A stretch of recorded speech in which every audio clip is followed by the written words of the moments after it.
Hello student, I am Sonam. Welcome back to my YouTube channel Apna Vidyalaya. आज के इस video में हम आप सभी को बताएंगे क्लास 10 विज्ञान अर्धवार्षिक परीक्षा 2025-26 का बिल्कुल वायरल पेपर बताएंगे। ये जो पेपर है, अगर आप सभी लोग इसको तैयार कर लिए तो आप सभी लोग पूरे के पूरे नंबर साइंस में लेकर के आओगे। ये मेरी 100% गारंटी है, क्योंकि यहाँ पे हम आप सभी को ऐसा class 10 science half yearly examination का ऐसा क्वेश्चन पेपर बताने वाले हैं जो 100% वायरल है। आपके सभी जिलों में यही पेपर वायरल हो चुका है, सभी स्कूलों में यही पेपर आ रहा है, सभी जगह पे बिल्कुल वायरल हो चुका है। तो जितने भी स्टूडेंट क्लास 10 साइंस के मात्र इस हाफ ईयरली क्वेश्चन पेपर को तैयार कर लेते हैं, ठीक है, वो पूरे के पूरे साइंस में टॉपर बन के आएंगे। ये मेरी 100% गारंटी है। और यहाँ पे हम आप सभी को पूरे के पूरे उत्तर के साथ बताएंगे। और सबसे पहले आप लोग इस वीडियो को लाइक कर दीजिए, चैनल पे नहीं तो चैनल को सब्सक्राइब करके बेल आइकन को जरूर प्रेस कर दीजिए। और आप लोग इस वीडियो को अपने सभी दोस्तों में जरूर शेयर कीजिए। सबसे पहले यहाँ पे अनुक्रमांक और यहाँ पे आपको नाम लिखना है। इसमें आपको समय 3 घंटे 15 मिनट का दिया जाएगा और ये पूर्णांक 70 का रहेगा। निर्देश दिया कि प्रारंभ के आपको 15 मिनट जो है इस क्वेश्चन पेपर को ध्यान से पढ़ लेना है। उसके बाद इसमें 20 नंबर के ऑब्जेक्टिव प्लस 50 अंक के इसमें सब्जेक्टिव क्वेश्चन रहेंगे, जो टोटल 70 नंबर का रहेगा। ठीक है, और क्या है कि ये जो आपका क्वेश्चन पेपर या हाफ ईयरली के लिए तो 100% इंपॉर्टेंट है। इसके अलावा इस पेपर से आपके 20% क्वेश्चन बोर्ड एग्जाम में पूछे जाएंगे। ठीक है, तो आप सभी लोग इसको बिल्कुल ध्यान से देखिएगा, क्योंकि इस पेपर में से क्वेश्चन आपके बोर्ड एग्जाम में भी आएंगे 20%। तो जिसका एग्जाम हो चुका है वो भी इस पेपर को देखेगा, क्योंकि उसके लिए भी इंपॉर्टेंट है। जिसका नहीं हुआ है उसके लिए तो 100% इंपॉर्टेंट है। तो सबसे पहले देखिए, यहाँ पे खंड अबहुविकल्पी क्वेश्चन स्टार्ट होता है, क्योंकि ये आपका साइंस है। इसमें आपके 3 जो है उपखंड होते हैं, फिजिक्स, केमिस्ट्री, बायोलॉजी। तीनों से रिलेटेड सब्जेक्टिव और ऑब्जेक्टिव आपके हाफ ईयरली और बोर्ड एग्जाम दोनों में पूछा जाएगा। तो देखिए, पहला क्वेश्चन क्या है। जितने क्वेश्चन है सभी वेरी मोस्ट इंपॉर्टेंट क्वेश्चन है और ये आप सभी के एग्जाम में 100% पूछे जाएंगे। पहला क्वेश्चन है, श्वेत प्रकाश की एक किरण कांच के बने जो है इस तरीके से ना त्रिभुजाकार प्रिज्म से गुजरती है तो सबसे अधिक विक्षेपण का रंग होता है। देखिए, इस तरीके से जैसे प्रिज्म है ना, इसमें क्या है कि जब ऐसे श्वेत प्रकाश ऐसे गुजारते हैं तो ये आप लोग देखे होंगे, इसको प्रिज्म का वर्ड विक्षेपण भी कहते हैं। तो इसमें से 7 रंग ऐसे निकलता है। ठीक है, और जो कि एक पट्टी पर ऐसे हम लोग लेते हैं तो यहाँ पे हमें 7 रंग प्राप्त होता है। तो वही कहा गया है कि सबसे अधिक जो विक्षेपण होगा वो किस रंग का होगा। ठीक है, तो देखिए यहाँ पे आपके सामने जो है 4 ऑप्शन है, लाल, हरा, बैगनी और पीला। तो सबसे ज्यादा जो होगा वो बैगनी रंग का होगा। ऑप्शन नंबर सी राइट है।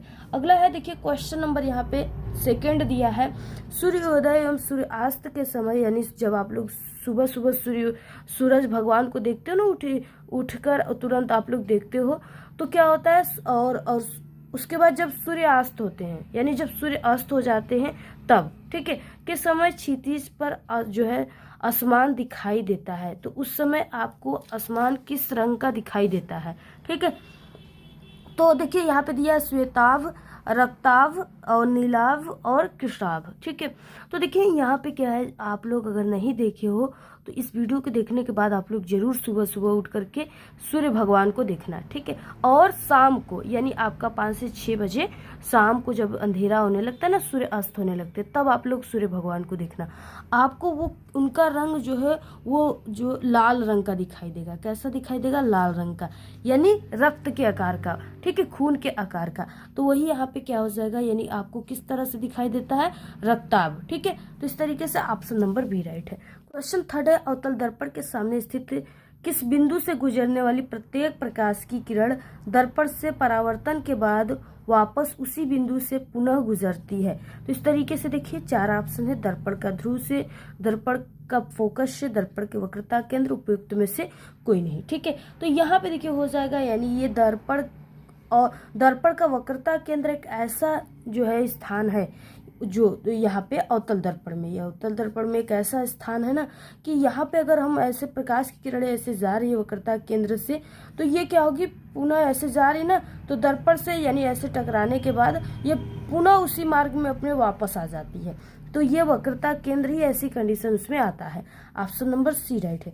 क्वेश्चन 4 है, किसी वस्तु का सीधा आभासी व वस्तु से छोटा प्रतिबिंब देखने के लिए कौन से लेंस का प्रयोग करना होगा। ठीक है, उत्तल लेंस, अवतल लेंस, समतल लेंस या उपयुक्त में से कोई नहीं। तो इसमें देखिए आपको अवतल लेंस का यूज करना होगा। ऑप्शन नंबर बी राइट है, क्योंकि अवतल लेंस का उपयोग ना, जैसे कान हो गया, कानों में यानी कोई फोड़ा वोड़ा हो जाता है ना कभी कभी, या कुछ भी हो जाते हैं कानों में, तो वहाँ पे अवतल लेंस के द्वारा ही जो है वहाँ पे देखा जाता है, जिससे कि वो यानी छोटी प्रतिबिंब यानी छोटी छोटी चीज़ों को देखने के लिए ना अवतल लेंस का ही यूज किया जाता है। ऑप्शन नंबर बी राइट है। क्वेश्चन 5 है, एक विद्युत परिपथ से बहने वाली विद्युत धारा की इकाई होती है। इकाई का मतलब ना कि मात्रक होता है, ठीक है, तो वो मात्रक जो होता है वो एम्पियर होता है। ऑप्शन नंबर बी राइट है, जिसको ए से शो करते हैं। अगला क्वेश्चन देखिए 6 दिया है, समान प्रतिरोध वाले 3 प्रतिरोधों को श्रेणी क्रम में जोड़ने से उनका परिणामी प्रतिरोध प्रत्येक प्रतिरोध के, ठीक है, प्रतिरोध से कितने गुना होगा, कितने गुना होगा, 1/3, आधा, 2 गुना या 3 गुना, ठीक है, तो वो जो हो जाएगा वो 3 गुना हो जाएगा। ऑप्शन नंबर डी राइट हो जाएगा, क्योंकि श्रेणी क्रम में जोड़ा गया है। तो श्रेणी क्रम में क्या होता है, R बराबर R1 plus R2 plus R3, तो इस तरीके से क्या हो जाएगा, 3 गुना हो जाएगा। अगला क्वेश्चन देखिए 7 है, एक सीधे धारावाही विद्युत चालक के चारों ओर उत्पन्न चुंबकीय क्षेत्र जो है प्रदर्शित होगा, यानी कैसा प्रदर्शित होगा, तो वो जो है यानी कि यहाँ पे वृत्ताकार प्रदर्शित होगा। ऑप्शन नंबर डी राइट है।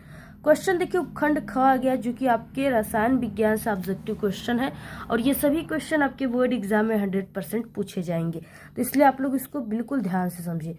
खाने के सोडा का रासायनिक सूत्र है, बहुत इंपॉर्टेंट क्वेश्चन है ये, ठीक है, तो खाने का सोडा का जो रासायनिक सूत्र होता है वो क्या होता है, NaHCO3, बेकिंग सोडा जिसको कहते हैं। ऑप्शन नंबर बी राइट है, ठीक है, जिसको मीठा सोडा भी कहा जाता है, जो आपके भी रसोई में है। अगला क्वेश्चन देखिए है 9 नंबर का, ब्यूटेनोन में क्रियात्मक समूह है। सबसे पहले देखिए यहाँ पे नोन दे दिया, यानी कीटोन समूह दे दिया, कीटोन, ठीक है, और कीटोन में क्या होता है, CO होता है, यही ओन समूह है, तो जिसमें CO है वही हो गया। ऑप्शन नंबर बी राइट हो जाएगा। अगला देखिए क्वेश्चन यहाँ पे देखेंगे 10 क्वेश्चन, जस्ता धातु तनु HCl से यानी हाइड्रोक्लोरिक अम्ल से क्रिया करके निम्नलिखित में से कौन सी गैस उत्सर्जित करती है, जो है कौन सी गैस उत्सर्जित करती है, तो जब ये जस्ता यानी Zn से रिएक्शन करता है HCl ना, तो यहाँ से जो है आपका यहाँ पे हाइड्रोजन गैस निकलता है, H2 गैस जो है निकलता है, तो ऑप्शन नंबर यहाँ पे सी राइट हो जाएगा, हाइड्रोजन गैस। अगला देखिए क्वेश्चन हो जाएगा, सभी क्वेश्चन बहुत मोस्ट इम्पॉर्टेंट है।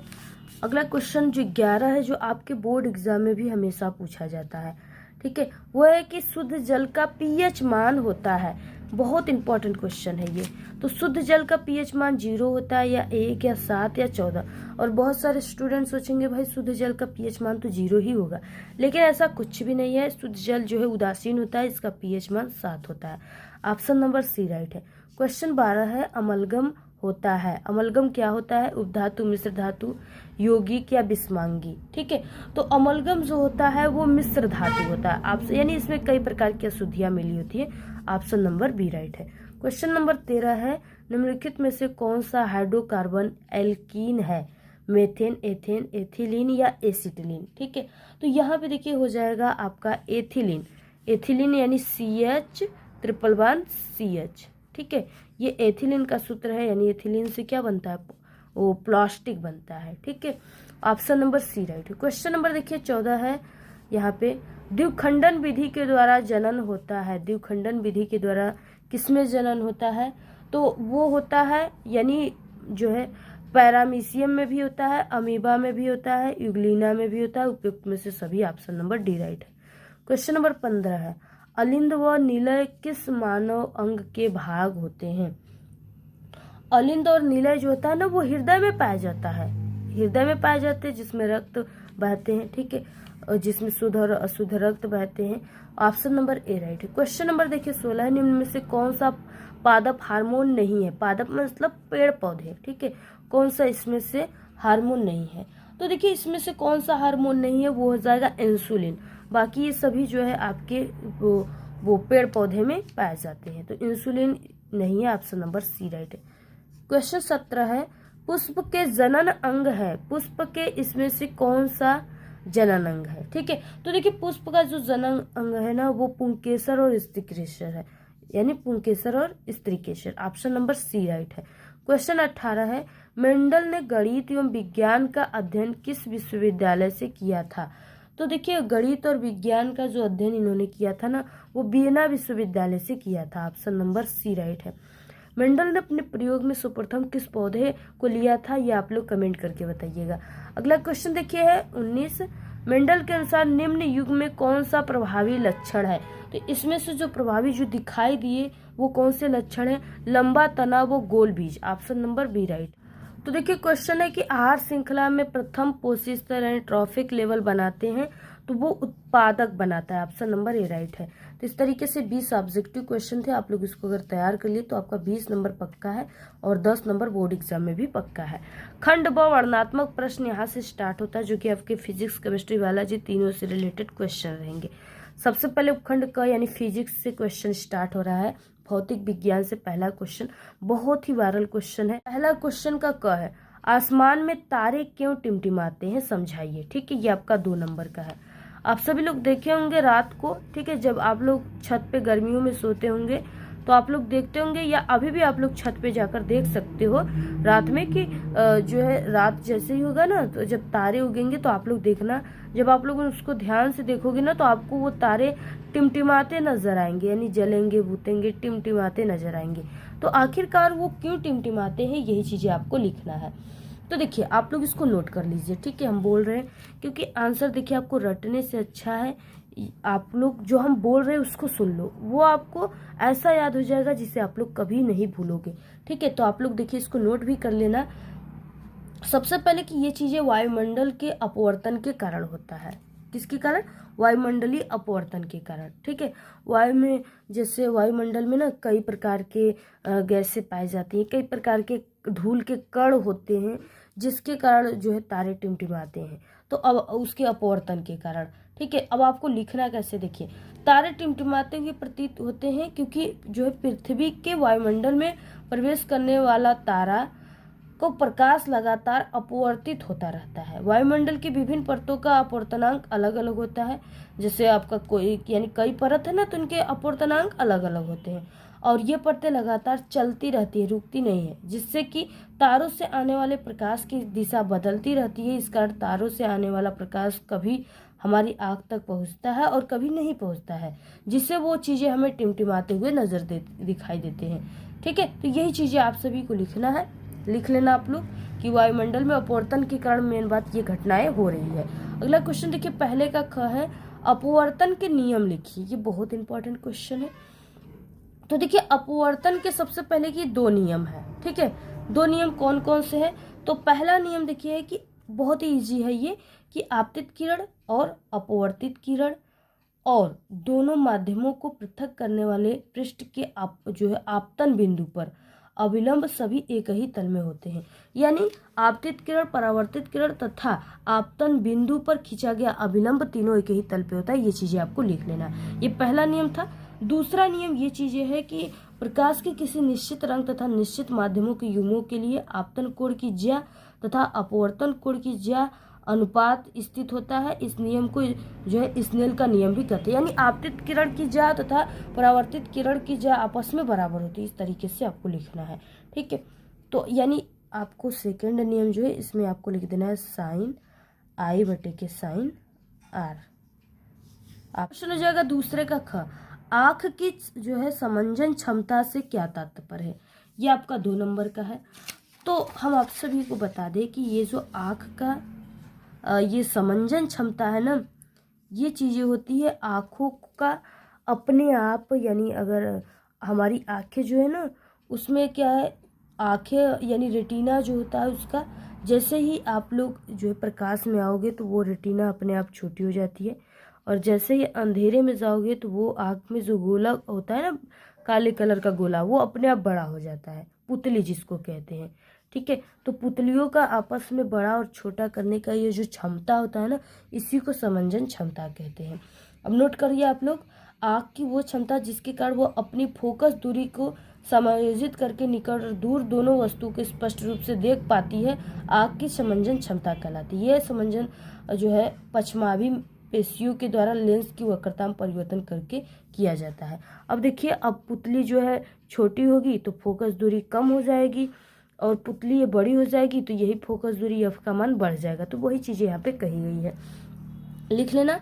क्वेश्चन नंबर देखिए दूसरे का ख है। दूसरे नंबर का ख क्वेश्चन दिया हुआ है कि 50 सेमी फोकस दूरी वाले उत्तल लेंस की क्षमता की आपको गणना करना है। 50 सेमी फोकस दूरी वाले यहाँ पे उत्तल लेंस की, ठीक है, आपको क्षमता की गणना करना है। तो देखिए यहाँ पे P बराबर होता है, क्षमता का सूत्र आपको याद होना चाहिए, P बराबर 1/f, ये आपका मीटर में है। सेमी में लिखोगे तो ये 100/f हो जाएगा P बराबर, ठीक है। तो आप सभी लोग यानी जिसमें आंसर लाना चाहे आप लोग उसी तरीके से लिख लेना। अब देखिए यहाँ पे हम लोग यानी P बराबर 1/f, अब यहाँ पे 50 सेमी फोकस दूरी का मान दे दिया है, हम लोग रखेंगे यहाँ पे f का मान जो है इसमें दिया है कितना, 50 सेमी। तो आप लोग P बराबर लिखोगे 100/50, ठीक है। और ये इससे कट गया कितने बार में, 2 बार में, और ये क्षमता का मात्रक डायोप्टर होता है, तो यहाँ पे हमारा 2 डायोप्टर आ जाएगा, यही हमारा फाइनल आंसर है। तो इस तरीके से आप सभी लोग इसको ऐसे ही हल कर लेना, बहुत ही छोटा क्वेश्चन है। अगला क्वेश्चन है तीसरे का क, ओम का नियम क्या है, सूत्र सहित स्पष्ट रूप से आपको समझाना है, ठीक है। तो देखिए ओम के नियम, ये आपका 2 नंबर का है, इसको आप लोग तैयार कर लेना, बहुत इंपॉर्टेंट क्वेश्चन है। जैसे क्या है ना, ओम के नियम किसे कहते हैं, यदि किसी चालक की भौतिक अवस्थाएं जैसे ताप में, ठीक है, परिवर्तन नहीं किया जाता है तो क्या होता है कि उसमें प्रवाहित होने वाली विद्युत धारा और उसके सिरों के बीच विभवांतर, वो क्या होता है, उसके अनुक्रमानुपाती, और इसका सूत्र होता है V, और अनुक्रमानुपाती यानी प्रोपोर्शनल टू I। ये क्या है आप लोग इसी तरीके समझे, यानी कि यदि किसी चालक की भौतिक अवस्थाएं जैसे ताप, दाब, ठीक है, इन सब चीजों में परिवर्तन नहीं किया जाता है तो उसमें बहने वाली जो धारा है वो क्या है, उसके सिरों के बीच उत्पन्न विभवांतर के अनुक्रमानुपाती, इसका अर्थ होता है अनुक्रमानुपाती होता है, यही इसका, ठीक है। इस तरीके से आपको इसी सूत्र से ही डेफिनेशन बनाना है।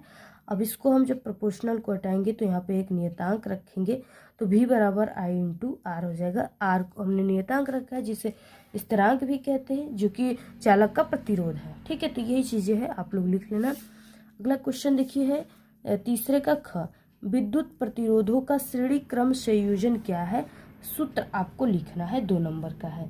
तो देखिए इसका श्रेणी क्रम संयोजन जो है ना वो यही है यहाँ पे कि R इक्वलेट बराबर क्या हो जाएगा, R1 plus R2 plus R3, इस तरीके से होता जाएगा, ठीक है। तो यही यानी ये सूत्र हो गया।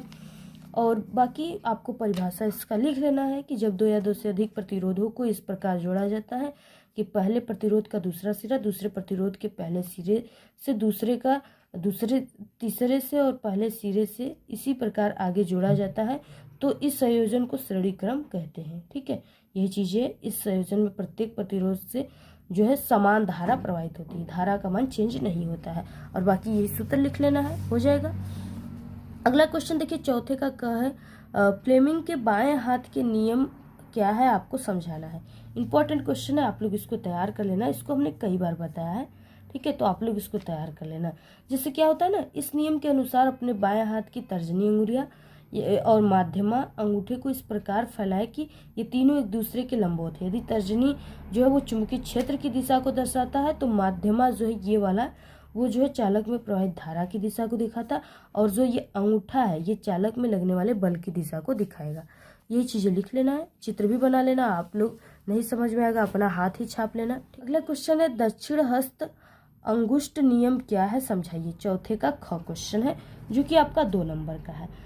अब क्या है कि इस नियम के अनुसार ना यदि आप अपने दाहिने हाथ के एक धारावाही चालक को इस प्रकार पकड़े कि आपका जो ये अंगूठा है ये विद्युत धारा की दिशा को और आपकी उंगलियां जिस दिशा में घूम रही हैं यानी इस दिशा में घूम रही है ना, तो वो चालक के जो है चालक के चारों ओर उत्पन्न चुंबकीय क्षेत्र की दिशा को दर्शाती है।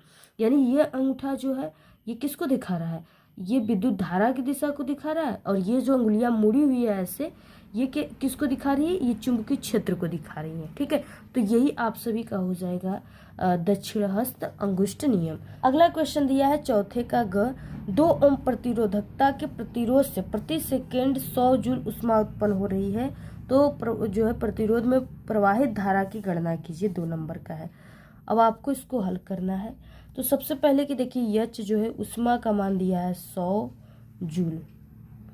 उसके बाद ये प्रतिरोध कितना है 2 ओम, तो R बराबर हम लोग लिखेंगे 2, ऐसे ओम लिख दो इसको।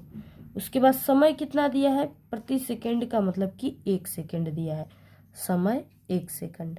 इस तरीके से सभी मान को रखने के बाद अब यहाँ पे आपको उत्पन्न ऊष्मा का सूत्र होता है H बराबर I का स्क्वायर RT, ये सूत्र होता है, ठीक है, I का स्क्वायर RT। अब यहाँ पे आपको इसी सूत्र पे मान रखकर निकालना है। अब हमारे पास क्या है, हमें प्रवाहित धारा का मान निकालना है, प्रवाहित धारा का मान निकालना है।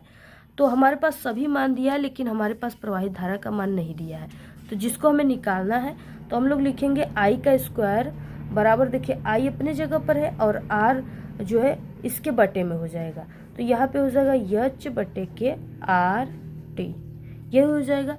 अब इसको हम I के स्क्वायर से इसको I के जगह इसको अंडर रूट में भी कर देंगे, H बटे के RT इसको, ठीक है। अब इसी पर हमें मान रखना है I बराबर इसके बाद देखिए H का मान कितना दिया है 100 दिया है, H का मान 100 जूल दिया है, तो 100 रख दीजिए आप लोग, और बटे R का मान 2 इंटू ये T का मान 1 दिया है।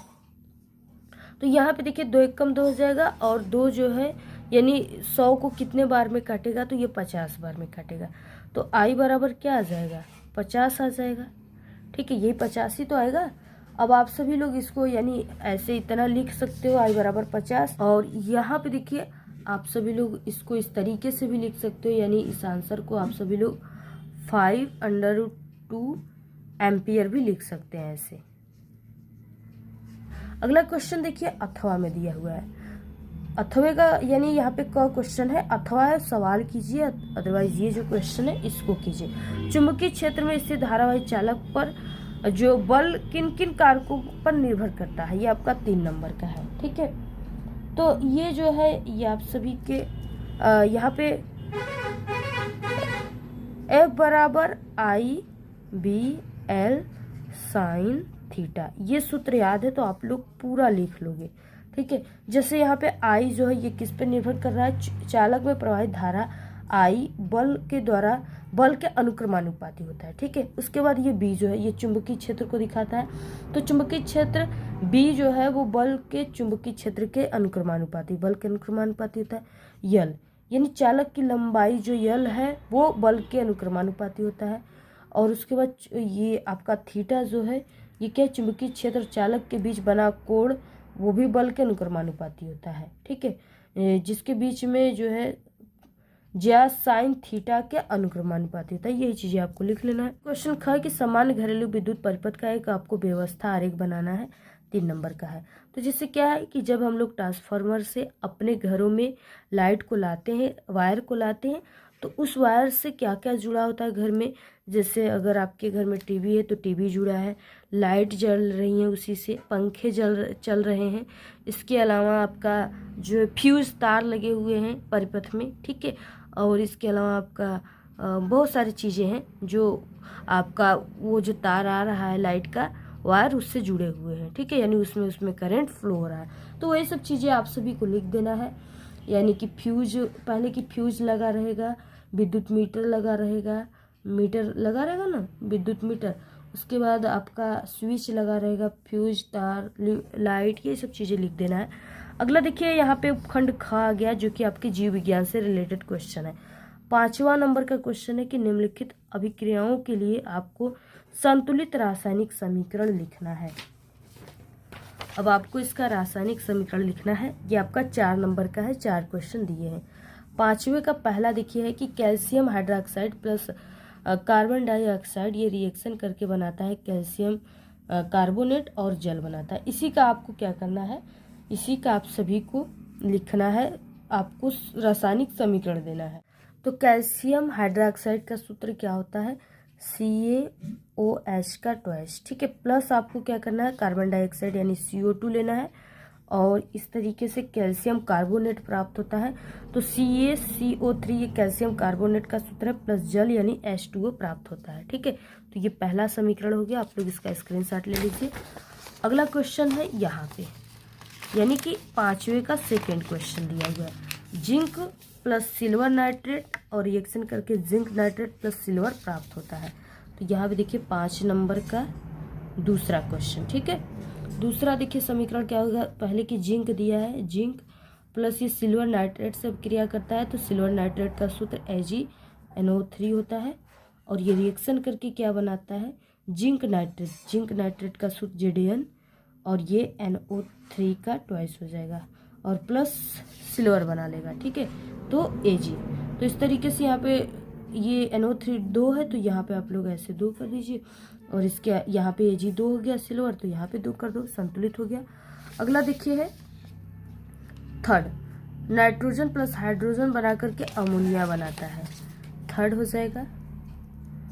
और नाइट्रोजन का सूत्र N2 और प्लस हाइड्रोजन का H2, रिएक्शन करके NH3 बना देता है। यहाँ पे N की संख्या 2 है, यहाँ पे कर दो, यहाँ पे 3 दूना के 6 हो गया हाइड्रोजन की संख्या, तो यहाँ पे 3 कर दो, 3 दूना के 6, ये तो दोनों तरफ जो है बैलेंस होनी चाहिए।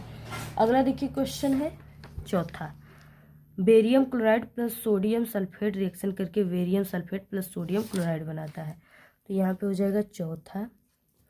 सबसे पहले आपको बेरियम क्लोराइड की सूत्र याद होना चाहिए, BaCl2, और प्लस यहाँ पे हो जाएगा यहाँ पे सोडियम सल्फेट हो जाएगा। ठीक है, सोडियम सल्फेट का सूत्र हो जाएगा Na2SO4, और ये सूत्र बनाएगा barium sulphate plus NaCl, sodium chloride. ठीक है, यहाँ पे 2 कर दो आप लोग, क्योंकि सोडियम की संख्या पे 2 है, बाकी सब बैलेंस है। तो इस तरीके से हो जाएगा, पूरा स्क्रीनशॉट ले लीजिए आप लोग।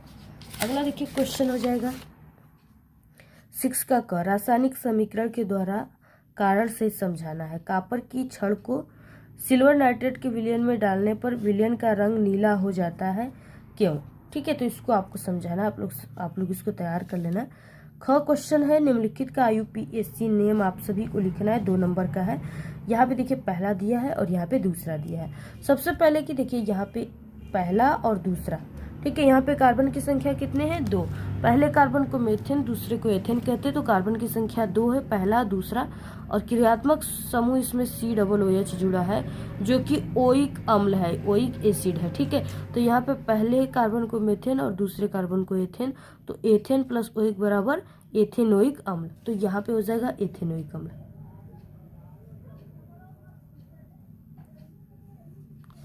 एथेनोइक अम्ल, ठीक है, इस तरीके से लिख सकते हो आप सभी लोग।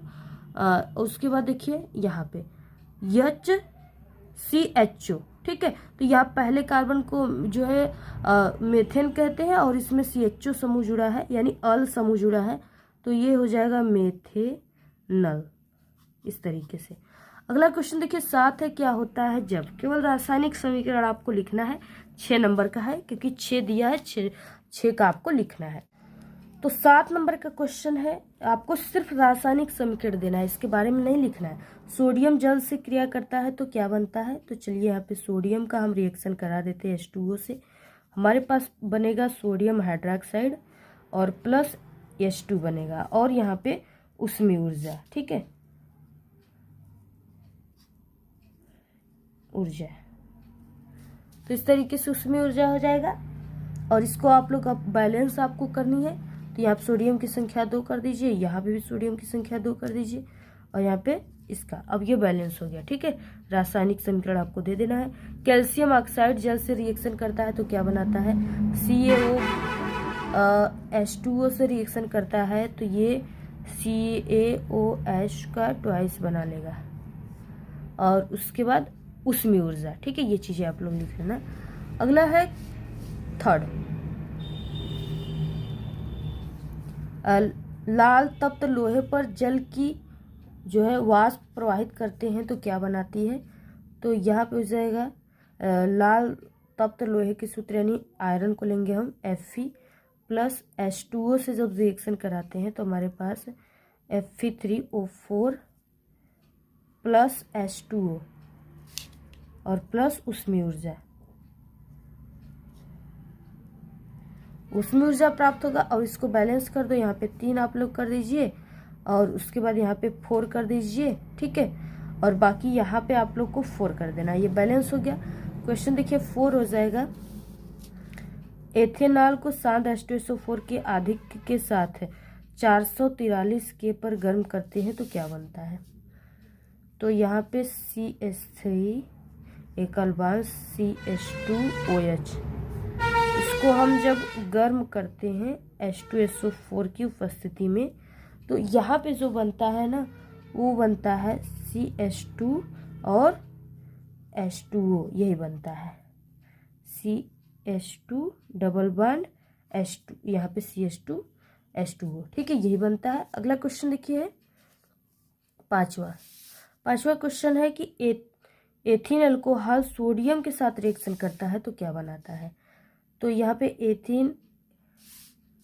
एथीन अल्कोहल, सबसे पहले एथीन अल्कोहल का सूत्र हो जाएगा CH3 CH2OH, और ये सोडियम के साथ जब रिएक्शन करता है तो ये क्या बना लेता है CH3 CH2ONA, ठीक है, यही बना लेता है प्लस H2O, और इसको आप लोग बैलेंस कर दो, 2 सोडियम रहेगी यहाँ पे और 2 ये रहेगा एथीन अल्कोहल, तो ये क्या हो गया, ये बैलेंस हो गया। अगला क्वेश्चन देखिए है मेथेन का दहन कैसे होता है। तो मेथेन का सूत्र लिख लो आप लोग, सबसे पहले CH4 को मेथेन कहते हैं प्लस O2, यानी इसका दहन हो रहा है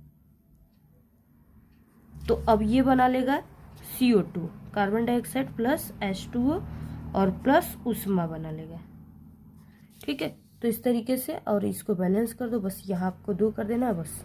तो इस तरीके से हो जाएगा, पूरा स्क्रीनशॉट ले लीजिए आप लोग। अगला देखिए क्वेश्चन है अथवा में निम्नलिखित पर आपको संक्षिप्त टिप्पणी लिखना है। ये आपका 6 नंबर का है। साबुनीकरण, हाइड्रोजनीकरण, अभिक्रिया और विकृत गंधिता, ठीक है, इसको तैयार कर लेना। उपखंड ग है, ग यानी जीव विज्ञान से रिलेटेड क्वेश्चन है। दिया है क्वेश्चन 8वां, आहार श्रृंखला एवं आहार नाल में ऊर्जा के प्रवाह की उदाहरण सहित व्याख्या करना है। इंपॉर्टेंट है, 4 नंबर का है, आप लोग इसको लिख लेना। अगला क्वेश्चन देखिए है 9 नंबर का, निम्न में से किन्हीं 2 पर आपको संक्षिप्त टिप्पणी लिखना है, 4 नंबर का है। आहार श्रृंखला में सूर्य के प्रकाश का महत्व और कचरा प्रबंधन, ठीक है, ये चीजें। और 3rd है ओजोन परत लाभदायक है या हानिकारक, व्याख्या करना है। इसमें 2 ही का आपको व्याख्या करनी है, तो ये ओजोन वाला और ये आप लोग कचरा प्रबंधन, इसमें से तीनों में से 2 ही का आप लोग लिख लेना। अगला है क्वेश्चन नंबर 10, जनन में विभिन्नता के महत्व पर एक निबंध लिखना है। ये आपका 4 नंबर का है, लिख लेना। अगला क्वेश्चन 11 है, जो बहुत इंपॉर्टेंट है, आपका जीव विज्ञान का सबसे इंपॉर्टेंट क्वेश्चन है। पाचन क्या है, ठीक है, मानव में पाचन क्रिया का विस्तार से आपको सचित्र वर्णन करना है, 6 नंबर का है। बहुत ईजी है, आप लोग को पाचन क्रिया का चित्र बना लेना है, डायग्राम भी बना लेना है, 6 नंबर का क्वेश्चन है। तो इसके बाद आप लोग वही, जैसे हम सभी लोग पहले क्या करते हैं, भोजन को लेते हैं, मुख में डालते हैं, चबाते हैं, फिर उसके बाद जो है हमारे मुख में टाइलिन नामक चीज जो है एंजाइम, वो क्या करती है, वो स्टार्च मल्टोज में बदलती है। उसके बाद जो है भोजन चिकना हो जाता है, जिससे हम लोग निगल जाते हैं। फिर वो किस तरीके से पाचन होता है, ये सब चीज़ें दांतें कूचती हैं, यही सब चीज़ें लिखना है बस। अगला क्वेश्चन अथवा है, मानव शरीर में नियंत्रण एवं समन्वय हेतु हार्मोन्स की भूमिका पर एक निबंध लिखना है, 6 नंबर का क्वेश्चन है, ठीक है। तो ये सभी क्वेश्चन बहुत इंपॉर्टेंट थे, सभी को तैयार कर लो। बाकी के आंसर आप सभी को टेलीग्राम और इंस्टाग्राम पे मिल जाएगा, लिंक इस वीडियो के डिस्क्रिप्शन बॉक्स में, जल्दी से ज्वाइन कर लीजिए। बहुत इंपॉर्टेंट क्वेश्चन है, सभी क्वेश्चन आपके एग्जाम में 100% पूछे जाएंगे, ठीक है। और बाकी यानी आपका इसी टाइप का पेपर हाल फिलहाल एग्जामिनेशन में आता है, ये नहीं कि बिल्कुल यही पेपर आएगा, इसी टाइप के क्वेश्चन आएंगे, ठीक है। आप लोग इसको तैयार कर लो। इससे पहले हमारे चैनल पे ऑल सब्जेक्ट के पेपर की वीडियो बन चुकी है, चैनल पे विजिट करके प्लेलिस्ट से देख लेना। आप सभी लोग जिस टॉपिक पे वीडियो चाहिए कमेंट करके बताइए, इस वीडियो को शेयर कीजिए। धन्यवाद।